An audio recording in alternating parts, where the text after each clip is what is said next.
Just a very quick update on this M57N into P38 project.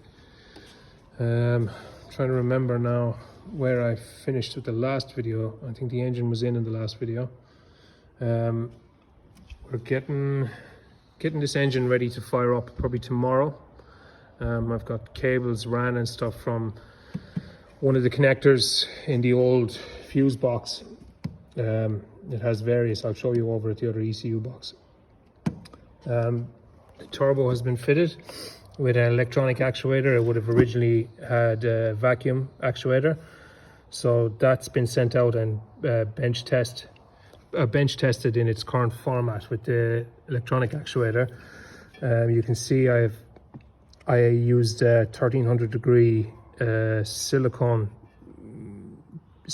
on the hot side of the turbo, and I don't know what the technical term for it is. I suppose it's the same wrap that you put onto motorcycle exhausts, just to try and keep the heat from that hot side of the turbo down, because I was confined with space here, so because I had to mount this actuator on the hot side instead of the cold side, I didn't have the space to do it on the cold side, as you can see. Also, I have just my own little kind of heat shield put on there as well to try and keep the actuator from getting damaged. So that's wired back.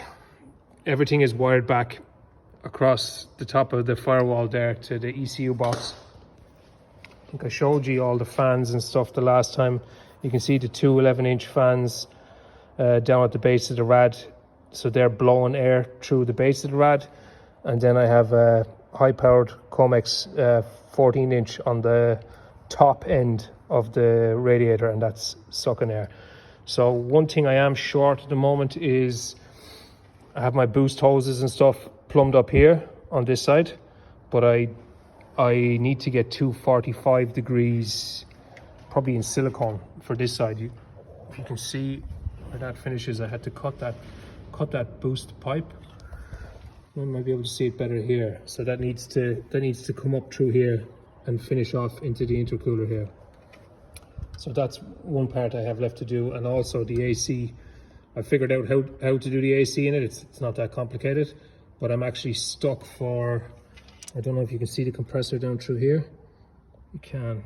If you can see the big end of that, I don't know where the hell it went to. It probably got kicked around the unit inside here, but it got thrown out anyway, so I'm short that connection. So yeah, so what I did was also, while I'm over here, this is where the original battery lived in the P38, and because of the design of this, I wanted to keep my original airbox and filter, because I like that style of filter, and it just so worked out that this old piece can pull in air from the corner here at the front of the rad.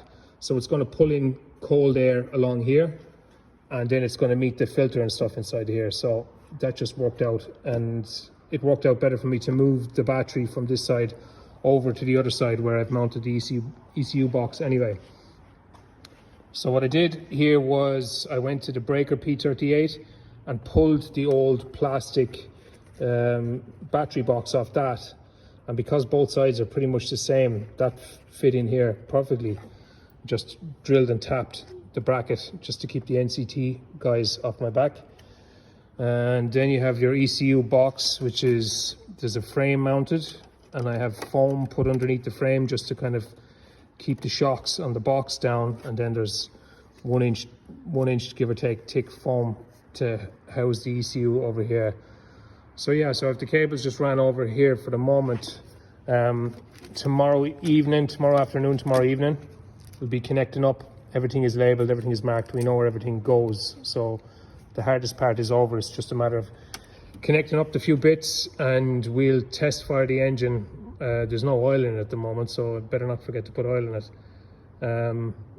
So probably tomorrow evening will be the first test. I have to code 5 of my 6 injectors also, because if you remember, I sent out my injectors to get them tested on this engine, and sent them to a guy in Kilkee. I think it's MSAL in Kilkee, and he reckoned that 5 of them needed to be rebuilt, so rebuilt the 5 of them, so they need to be coded. So I have the diagnostic software to do that, so we'll be doing that tomorrow evening as well. So yeah, so that's pretty much where we're at. This is just an electrical IP67 box. Now it's probably not IP67 after I've cut here for these rubber grommets and stuff like that, but it's plenty waterproof to keep the elements away from the ECU anyway. So we'll connect all the bits up here tomorrow, and we'll test fire tomorrow and see how it goes.